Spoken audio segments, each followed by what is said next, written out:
Dear student, आज हम आपके लिए फिर से तिवारी क्लासेस में स्वागत करते हैं तथा स्टूडेंट आपको कक्षा 9 की गणित संख्या पद्धति पढ़ा रहे हैं।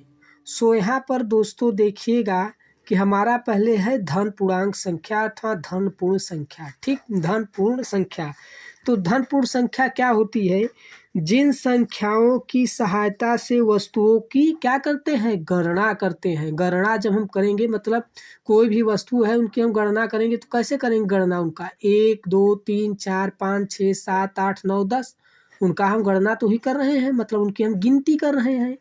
तो ये हमारी क्या कहलाती है? धन पूर्ण संख्या, जिनकी हम गणना करते हैं। ठीक है, यहाँ पर देखिए हम इसे कैसे करते हैं, यन से भी हम इन्हें कर सकते हैं। कैसे? यहाँ पर देखिए हमने यन से कर दिखाया है। ठीक, यहाँ पर देखिए इस प्रकार से आप ये धन पूर्ण संख्याओं को दर्शाएंगे, इस प्रकार से आप उन्हें देख कर सकते हैं। अब हम आते हैं धन पूर्ण संख्याओं का योग। अब हम बताएंगे आपको कि धन पूर्ण संख्या जो होती है उन धन पूर्ण संख्याओं का योग क्या होता है। हम मान लेते हैं जैसे ए और बी, ए और बी ये क्या है हमारी धन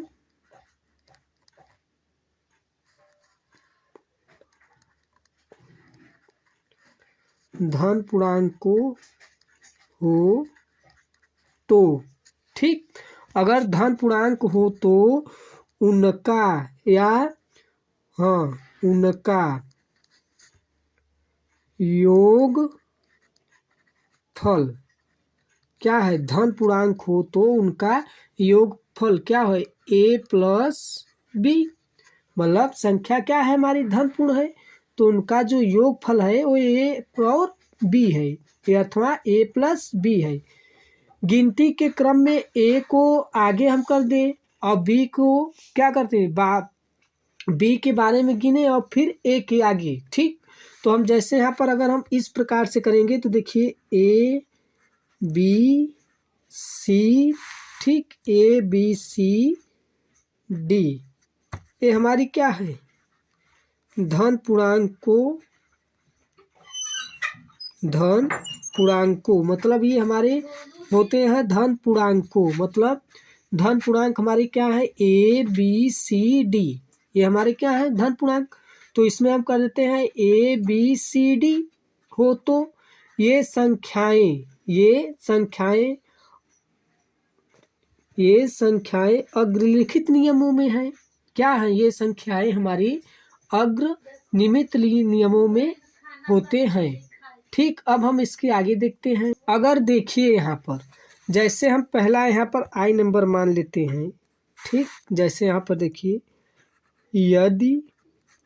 यदि ए बराबर सी, ठीक, यदि ए बराबर सी और बी बराबर सी, ए बराबर सी और बी बराबर सी, तो ए बराबर बी। ठीक, यहाँ पर क्या है? यदि ए बराबर सी और बी बराबर सी तो ए बराबर ए बी। ठीक, अब दूसरा हम यहाँ पर देख लेते हैं। यदि ए बराबर बी और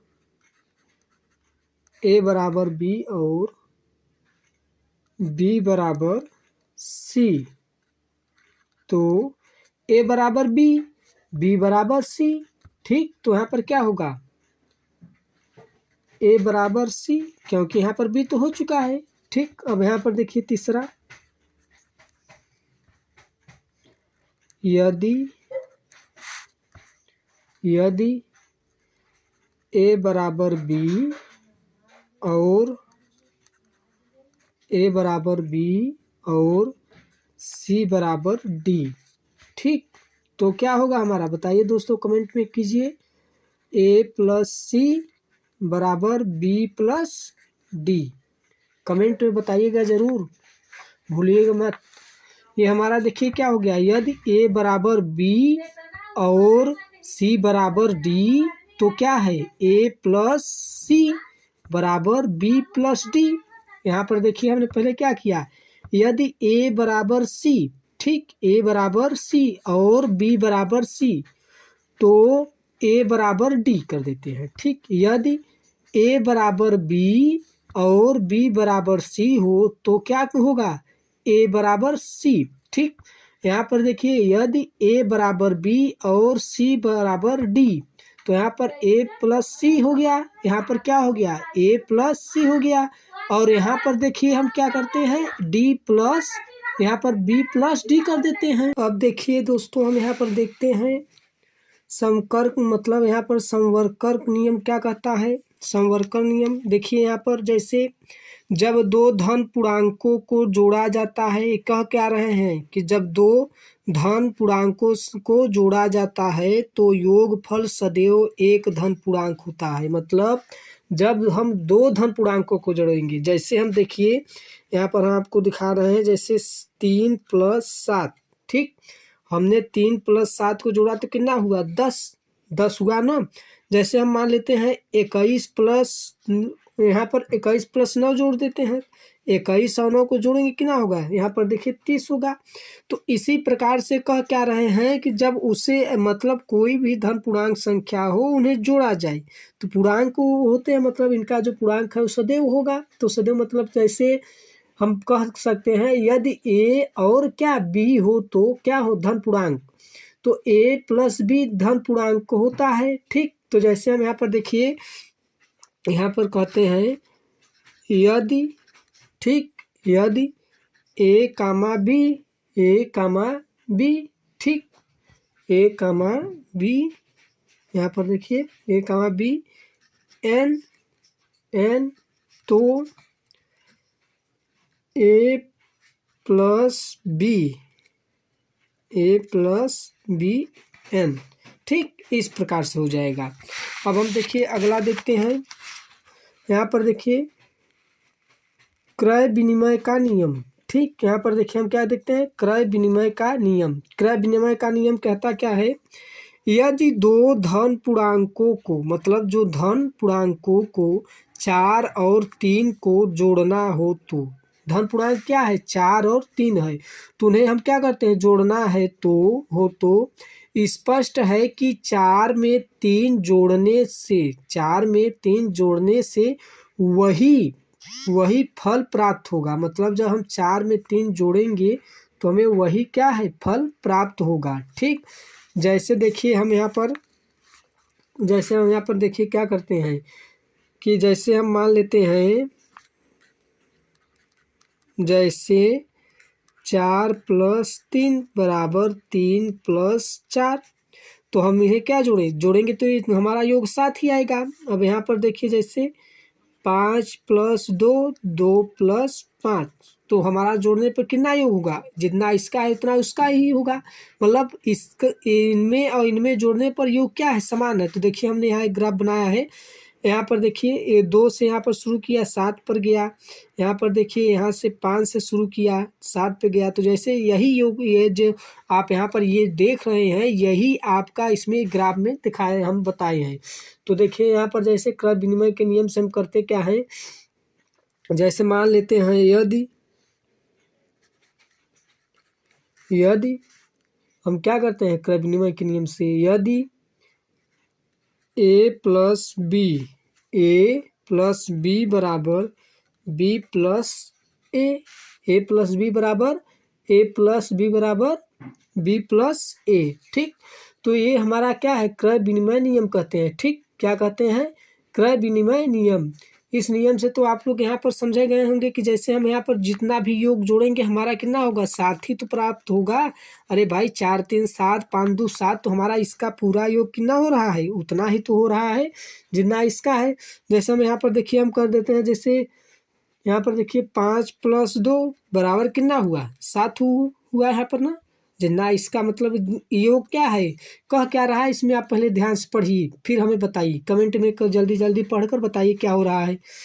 ठीक, फिर यहाँ पर देखिए हमारा क्या अगला है, अगला टॉपिक, यहाँ पर हम अगला टॉपिक देखिए हमारा सहचार्य नियम क्या कहता है। सहचार्य का नियम कि जैसे हम यहाँ पर देखिए मान लेते हैं यदि तीन धन पूर्णांकों को, मतलब जैसे 8 और 4 को, ठीक, तीन धन पूर्णांकों को तीन को जोड़ना हो तो, किनको, तीन को जोड़ना हो तो 4 और 8 के योग में, 4 और 8 के योग में 3 जोड़ने से वही फल प्राप्त होगा। ठीक, इनमें जोड़ेंगे तो क्या होगा, हमारा वही फल प्राप्त होगा। जैसे हम देखिए क्वेश्चन में कर लेते हैं, जैसे एक क्वेश्चन में हम क्या लिख लेते हैं, 4 + 8, ठीक, एक क्वेश्चन में 4 + 8 + 3 बराबर, ठीक, यहाँ पर देखिए 4 + 8, 4 + 8 + 3, तो हमारा पहले कोष्टक जोड़िए, कितना हो रहा है, 12 आ रहा है ना, 12 + 3। अब इसे हम जोड़ देते हैं 12, और इसे जोड़ेंगे कितना होगा, 12 × 3 = 15, ठीक, 12 × 3 = 15, ये हमारा हो गया। ठीक, अब यहाँ पर देखिए जैसे हम कर देते हैं 4 प्लस कोष्टक में 8 + 3 बराबर 4 प्लस कोष्टक में 8 + 3, ठीक, कोष्टक बंद, 4 प्लस, अब देखिए 8 में 3 जोड़िए, 9 10 11, 8 3 कितना हो गया, 11, यहाँ पर देखिए 11, 11 और 4 जोड़िए, 11 में 4 जोड़िए, कितना हो गया हमारा, 11 में 4 जोड़िए 15, इसे जोड़िए फिर इसे जोड़िए, तो 11 में पहले 11 यहाँ पर आया, 11 में 4 जोड़ दीजिए, 11 4 में कितना होगा 15। तो यहाँ पर देखिए, क्योंकि हम जानते हैं कि जो इसका परिणाम है, इसका परिणाम है वो क्या है, समान है, इसका परिणाम क्या है, समान है, तो हम यहाँ पर क्या लिख सकते हैं, यहाँ पर हम लिखते हैं क्योंकि, ठीक, क्योंकि यहाँ पर क्या है, 4 + 8 + 3, यहाँ पर फिर यहाँ पर हम कर देते हैं बराबर 4 + 8 + 3, ठीक। तो अब इनमें देखिए हम क्या करते हैं, अतः क्या करते हैं, अतः हम क्या करते हैं, जैसे देखिए वो A B C N, ठीक, तो हम पहले ABC कर देते हैं, ABC कर देते हैं, ये अपना जरा देख लीजिएगा, ABC कर देते हैं। अब यहाँ पर देखिए हम क्या करते हैं,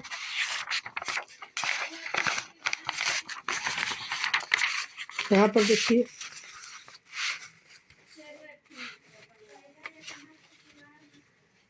देखिए हम क्या करते हैं, A प्लस कोष्टक में B + C बराबर A + B + C, ये क्या हो गया हमारा सहचार नियम। ठीक, अभी हमने आपको जिस प्रकार से समझाया है उसी प्रकार से आप इसे देखिएगा। अब हम देखिए इसे ग्राफ के माध्यम से इसे हम समझते हैं। यहाँ पर देखिए ग्राफ के माध्यम से, यहाँ पर देखिए हमने ये देखिए यहाँ से 0 से लेकर 17 तक लाइनें खींची है। ये देखिए यहाँ पर ये 4, यहाँ पर देखिए कि बिंदु पे मतलब यहाँ पर ये मिल रहा है, तो ये देखिए यहाँ पर इसे हम कट कर देते हैं। ठीक, अब यहाँ पर देखिए इस ग्राफ के माध्यम से देख लीजिए, यहाँ पर जैसे हम यहाँ पर देखिए लेते हैं, क्या लेते हैं यहाँ पर, पहले 4 + 8, ठीक, यहाँ पर लेते हैं ना 4 + 8 फिर +3 बराबर कितना हो गया, 8 4 12 3 15, 8 4 12 3 15, यहाँ पर हो गया हमारा ना। अब यहाँ पर अगर हम देखते हैं, यहाँ पर देखिए अगर हम देखते हैं यहाँ पर क्या हो गया हमारा, देखिए 8 + 3, 8 + 3, 8 में 3 जोड़ेंगे कितना होगा, 8 3 11 + 4, 11 4 15, अभी हमने ऊपर आपको बताया था।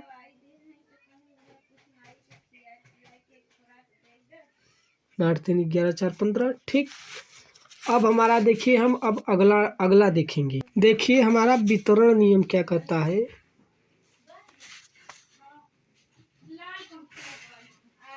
वितरण या बंटन नियम। ठीक, वितरण या बंटन नियम। ये देखिए क्या कहता है हमारा, यहाँ पर हम मान लेते हैं, जैसे देखिए यहाँ पर क्या मान लेते हैं, 3 गुणित्ते 5 + 6। ठीक, बराबर 3 गुणित्ते 11। ठीक, तो हमारा यहाँ पर कितना आया, 33। 6 पंजे 30, 30 3 33। हाँ देखिए यहाँ पर हमारा कितना आएगा, 33 आया। अब यहाँ पर हम देखिए कर लेते हैं, 3 गुणित्ते 5 + 6 बराबर, यहाँ पर कोष्टक बंद कर लीजिए, बराबर 3 गुणित्ते 5 + 3 गुणित्ते 6 बराबर 15 + 18। जोड़ दीजिए इसे। ठीक, कितना आया, 33। यहाँ पर देखिए 3 गुणित्ते 5 + 6 बराबर 3 गुणित्ते 5 + 3 गुणित्ते 6। ठीक, तो ये हमारा कैसे हुआ, यहाँ पर जैसे हम देखिए कैसे कर देते हैं। यहाँ पर हम मान लीजिए कि जैसे ए गुणित्ते इसे कर देते हैं। फिर देखिए यहाँ पर हम क्या करते हैं, ए को हम क्या करते हैं, बाहर निकाल उसका गुणा करते हैं। फिर यहाँ पर देखिए बी + सी।